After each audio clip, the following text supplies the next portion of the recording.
అధ్యక్ష మేము ఒక నిన్న ముఖ్యమంత్రి గారు మేమందరం ఇప్పుడు కూడా ముఖ్యమంత్రి గారు ఈరోజు మేమందరం ఒకటే మాట్లాడుకో అధ్యక్ష వీళ్ళ గురించి ఎంత తక్కువ మాట్లాడితే అంత మంచిది. బీఆర్ఎస్ పార్టీ గురించి వాళ్ళ గురించి ఎంత తక్కువ మాట్లాడితే అంత మంచిది. మనం ప్రజల పక్షాన ప్రజలకు ఇచ్చిన హామీ నెరవేర్చే విషయంలో ఒక్క నిమిషం వేస్ట్ చేయకుండా ఈ తెలంగాణ ప్రజల కోసం పనిచేద్దాం. వీళ్ళని మనం ప్రజలు చూసుకుంటారు, వీళ్ళ గురించి తక్కువ మాట్లాడదనే నిర్ణయానికి వచ్చినాం కాబట్టి నేను ఎక్కువ మాట్లాడదలుచుకోలేదు అధ్యక్ష ఈ ప్రతిపక్షం గురించి. ఎందుకంటే వీళ్ళు మాట్లాడే కొద్దీ మాకేదో ఉందని వీళ్ళు అనుకుంటారు. వీళ్ళు గుండుసున్నాయని ముఖ్యమంత్రి గారు చెప్పారు కదా మన పార్లమెంట్ ఎన్నికల్లో. కాబట్టి మీకు మళ్ళీ భవిష్యత్తు లేదు. 1000 జన్మలు ఎత్తినా ఆ బీఆర్ఎస్ పార్టీ తెలంగాణలో అధికారంలోకి రాదు. నేను చెప్తున్నా మీకు, మీరు అర్థం చేసుకోండి. ఎప్పుడైతే తెలంగాణను తెచ్చి బీఆర్ఎస్ని పెట్టిరో అప్పుడే కథం అయిపోయింది. ఇక మళ్ళీ మీరు అనవసరంగా ఏంటంటే సరే ఎమ్మెల్యేగా గెలిచిరు కాబట్టి రండి, హుందాగా ప్రవర్తించండి, ఏదైనా సలహాలు సూచనలు ఇవ్వండి, కానీ అనవసరంగా మీరు మమ్మల్ని రెచ్చగొడితే మా మాట ఏమీ లేదు.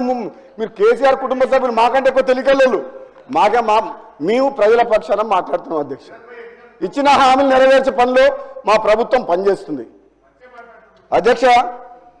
ఇక అన్నిటికంటే ముఖ్యం, అన్నిటికంటే ఇంపార్టెంట్ అధ్యక్ష ఇల్లు అధ్యక్ష. ఈరోజు 10 ఏళ్ల పాటు తెలంగాణ వస్తే ఎంతోమంది నిరుపేదలు, రూపాయి ఆస్తి లేదు, రెక్కాడితే కానీ డొక్కాడదు, అటువంటి వాళ్ళు వీళ్ళ మాటలు నమ్మి 2 సార్లు అధికారంలోకి ఇచ్చారు. ఒకసారి కాదు, కొత్తగా వచ్చిరు కదా అని 5 ఏళ్ళు 2సారి అధికారానికి ఎక్కువ సీట్లు ఇచ్చారు అధ్యక్ష. మాకు ఇల్లు రాకపోతుందా, ఈ ఎండకెండి వానకు దడుస్తున్నాం అని చెప్పేసి ఎంతోమంది నిరుపేద కుటుంబ సభ్యులు 2సారి 90 సీట్లు ఇచ్చిండ్రు. మళ్ళా నమ్ముకున్న పేదవాళ్లకు, ఇల్లు లేని పేదవాళ్లకు మళ్ళీ మొండి చేయి చూపించారు అధ్యక్ష వాళ్ళు.